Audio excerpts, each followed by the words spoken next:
Assalamualaikum warahmatullahi wabarakatuh. Halo semuanya.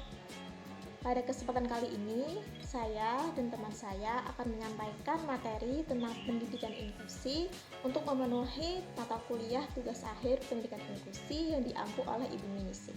Saya Nurul Hidayatun Nikmah, NIM A511880272, dan teman saya Miswa Nur Hafizah Minuh, NIM A511880313 dari kelas 4G PGSD UMS.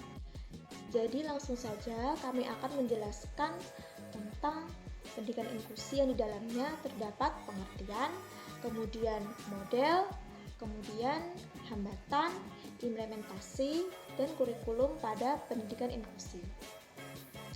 Baik, saya akan menjelaskan tentang pengertian, model, dan hambatan dalam pendidikan inklusi. Baik, yang pertama yaitu pengertian pendidikan inklusi. Pendidikan inklusi merupakan pendidikan yang mewadahi seluruh anak, yaitu anak berkebutuhan khusus, anak yang memiliki bakat istimewa, maupun anak jalanan, untuk mendapatkan pendidikan atau hak yang sama pada anak umumnya dalam satu lingkungan sekolah.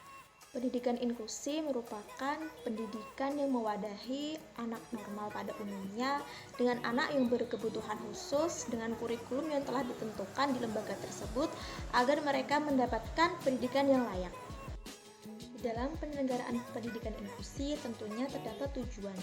Yang pertama yaitu memberikan kesempatan pendidikan kepada seluruh anak, baik anak normal maupun anak yang memiliki kelainan, yaitu kelainan fisik, kelainan mental, kelainan emosional, kelainan sosial, maupun anak yang memiliki bakat istimewa atau kecerdasan istimewa di atas anak normal pada umumnya. Kemudian yang kedua yaitu wujud penyelenggaraan pendidikan inklusi yang menghargai keanekaragaman dan anti diskriminasi atau tidak membeda-bedakan antara anak yang normal dengan anak ABK. Dalam penyelenggaraan pendidikan inklusi tentunya memiliki manfaat untuk siswa, yaitu dapat mengajarkan siswa untuk hidup bersama dengan orang lain secara adil dan demokratis, tanpa membeda-bedakan anak tersebut. Kemudian yang kedua yaitu dapat membantu mengembangkan potensi siswa, dan tentunya dapat membantu orang tua dalam mengembangkan potensi siswa tersebut. Pendidikan inklusi membantu setiap anak untuk mendapatkan pendidikan yang berkualitas sehingga terdapat beberapa strategi termasuk model penyelenggaraan pendidikan inklusi di Indonesia. Model penyelenggaraan pendidikan inklusi di Indonesia ada 6. Yang pertama, kelas reguler penuh, yaitu anak berkebutuhan khusus belajar dengan siswa lain pada kelas reguler dan menggunakan kurikulum yang sama. Yang kedua yaitu kelas reguler dengan klaster, yaitu anak berkebutuhan khusus belajar dengan anak normal pada kelas reguler tapi dalam kelompok khusus.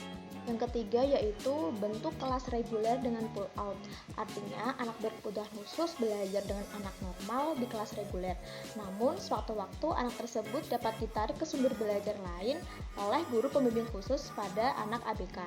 Selanjutnya yaitu bentuk kelas reguler dengan klaster dan pull out. Jadi ini perpaduan antara kelas klaster dan pull out, artinya anak berkebutuhan khusus belajar dengan anak normal di kelas reguler dalam kelompok khusus, tapi sewaktu-waktu dapat ditarik ke sumber belajar lain oleh guru pembimbing khusus pada anak ABK tersebut. Yaitu bentuk kelas khusus dengan berbagai pengintegrasian, artinya anak yang memiliki kebutuhan khusus belajar di kelas khusus pada sekolah reguler, namun pada bidang-bidang tertentu dapat belajar dengan anak normal di sekolah reguler. Jadi terdapat pengintegrasian antara anak ABK dengan anak normal pada umumnya, tapi dalam bidang tertentu. Yang terakhir yaitu bentuk kelas khusus penuh di sekolah reguler, artinya anak berkebutuhan khusus belajar di kelas khusus pada sekolah reguler. Hal tersebut merupakan strategi yang merupakan pendukung penyelenggaraan pendidikan inklusif. Nah, selain pendukung, ada juga penghambat dalam penyelenggaraan pendidikan inklusif. Ada berbagai hambatan dalam penyelenggaraan pendidikan inklusif. Yang pertama yaitu pemahaman guru tentang sekolah inklusi dan anak berkebutuhan khusus masih kurang. Kemudian yang kedua yaitu orang tua. Orang tua yang kurang peduli terhadap perkembangan anaknya, terutama dalam pendidikan pada anak ABK, kurang pengertian dari orang tua terhadap anak, akan kebutuhan sekolah inklusi untuk anak tersebut, serta kurangnya dukungan dari masyarakat. Selanjutnya yaitu pengetahuan masyarakat tentang pendidikan inklusi juga masih kurang, dan sarana prasarana yang disediakan juga kurang memadai. Pemerintah juga kurang mensosialisasikan pendidikan inklusi di masyarakat lewat komponen penyelenggara pendidikan inklusi termasuk guru, dan kurangnya pelatihan untuk meningkatkan profesionalitas guru. Oleh sebab itu, pemerintah diharapkan dapat menangani hambatan dalam penyelenggaraan pendidikan inklusi dengan menyediakan sarana dan prasarana yang memadai serta meningkatkan kompetensi agar guru profesional. Materi selanjutnya tentang implementasi dan kurikulum pendidikan inklusi akan disampaikan oleh rekan saya. Hai teman-teman, Assalamualaikum warahmatullahi wabarakatuh. Saya Miss Nur Hafizah Nunu, NIM A510180313 dari PGSD 4G UNS. Nah, jadi hari ini saya akan mempresentasikan materi pendidikan inklusif dan materi saya juga tentang pendidikan inklusif, yaitu saya mau menyampaikan tentang yang bagian saya yaitu kurikulum dan profil pembelajaran. Nah, apa itu kurikulum dan profil pembelajaran? Jadi, dalam proses pendidikan, kurikulum merupakan instrumen pokok. Kurikulum yang fleksibel dibutuhkan oleh pendidikan inklusif terhadap anak yang memiliki kebutuhan khusus, yaitu anak ABK, yang masing-masing memiliki karakteristik yang berbeda-beda. Terdapat permasalahan tentang kurikulum, yaitu yang pertama, guru mengalami kesulitan untuk merumuskan kurikulum fleksibel, menentukan materi, tujuan, dan metode dalam pembelajaran. Jadi guru itu harus mengalami tentang metode yang mau menyampaikan tentang apa, biar siswa itu anak berkebutuhan khusus itu paham dalam materi yang guru itu mau menyampaikan. Jadi kayak anak ABK sama anak normal itu bisa guru itu kontrol, bisa guru itu menyampaikan tentang materi itu. Nah, yang kedua yaitu masih terjadi kesalahan praktik bahwa target pada kurikulum anak ABK sama dengan siswa yang lain, sehingga terdapat anggapan bahwa siswa yang memiliki kelainan tidak memiliki kemampuan untuk menguasai materi yang diajarkan pada siswa. Jadi yang dalam nomor 2 itu tentang anak ABK itu belum bisa menguasai materi daripada siswa yang normal. Jadi kalau siswa yang normal menyampaikan tentang materi itu, jadi anak ABK itu ada yang bisa dan ada yang tidak bisa, tapi kebanyakan itu anak belum bisa paham. Jadi guru juga yang harus ngomong lagi, bilang lagi tentang apa-apa gitu.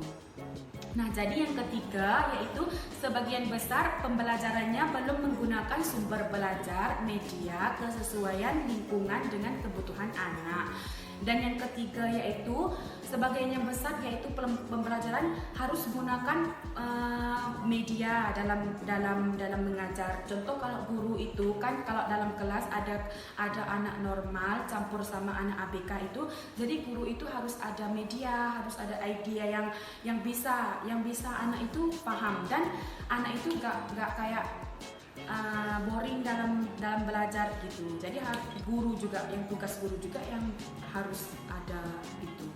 Nah, dan yang keempat yaitu panduan pada sistem penilaian yang belum jelas karena kurang adanya fleksibel dan keberagaman.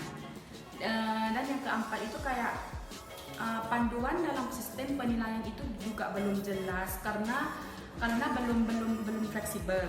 Nah, dan yang terakhir terdapat anggapan tentang sistem penilaian anak yang normal sama dengan anak yang berkelainan ataupun anak berkebutuhan khusus, dan yang terdapat anggapan anak berkelainan tidak ada kemajuan belajar yang berarti.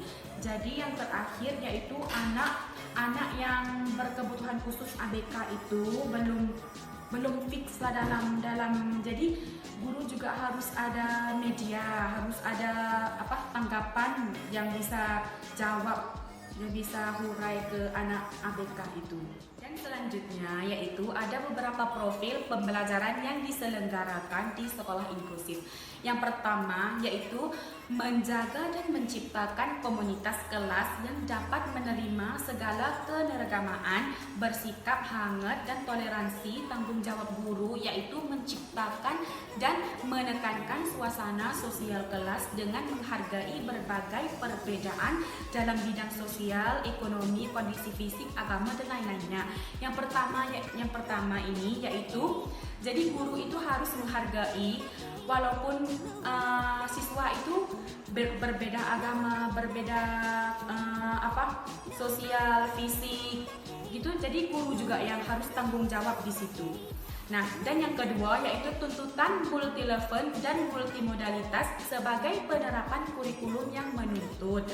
Pembelajaran berpusat pada anak, tidak lagi berpusat pada kurikulum, pada kelas yang inklusif. Dalam hal itu berarti terdapat fleksibilitas kurikulum dan program individual pada penerapan layanan yang multimodalitas dan multilevel tersebut. Dan yang terakhir yaitu pengajaran secara interaktif yang menjadi persiapan dan dorongan guru perubahan metode pembelajaran. Karena adanya perubahan dalam kurikulum, guru berjuang sendiri untuk dalam memenuhi kebutuhan nak di kelas. Pada model kelas tradisional, hal tersebut harus diganti dengan pembelajaran dengan model siswa yang dapat berpartisipasi, saling mengajar dan bekerja sama. Jadi dalam yang terakhir itu guru harus tentu, kalau contoh kayak guru itu dibagi kelompok di siswa itu, biar siswa itu bisa anak normal apa anak ABK itu bisa bekerja sama dan bisa saling bekerja sama, terus saling mengajar. Contoh kalau ada siswa yang bisa dan siswa yang tidak bisa itu bisa dia itu menghargai kayak bekerja sama gitu. Selanjutnya yaitu materi yang terakhir yang saya akan menyampaikan hari ini yaitu implementasi pendidikan inklusif. Jadi pemerintah wajib menjamin terlaksananya penyelenggaraan pendidikan inklusif serta berbagai sumber daya yang dibutuhkan dan pendidikan dalam pendidikan tersebut. Secara garis besar, implementasi penyelenggaraan pendidikan inklusif di Indonesia belum optimal. Kenapa belum optimal? Hal yang menjadi permasalahan adalah hak pendidikan pada anak ABK, kurikulum serta sumber daya guru, tenaga kependidikan, dan anggapan masyarakat yang kurang mendukung terhadap terselenggaraan pendidikan inklusif tersebut. Untuk mewujudkan atau implementasi pendidikan yang inklusif, yang perlu dilakukan yaitu melakukan urutan tahapan pelaksanaan pendidikan inklusif secara konsisten, dimulai dari sosialisasi sampai pada evaluasi pelaksanaan pendidikan inklusif. Nah, jadi guru itu dapat menciptakan pembelajaran dengan suasana yang menyenangkan, nyaman, memperhatikan kebutuhan siswa untuk mengoptimalkan kemampuan siswa, dapat menciptakan lingkungan dan fasilitas yang fleksibel. Terdapat kekurangan guru lebih baik berkoordinasi dengan berbagai perguruan tinggi. Implementasi dapat disimpulkan pelaksanaan penyelenggaraan pendidikan inklusif yang ada di Indonesia itu belum optimal. Dalam sekian presentasi dari saya, wassalamualaikum warahmatullahi wabarakatuh.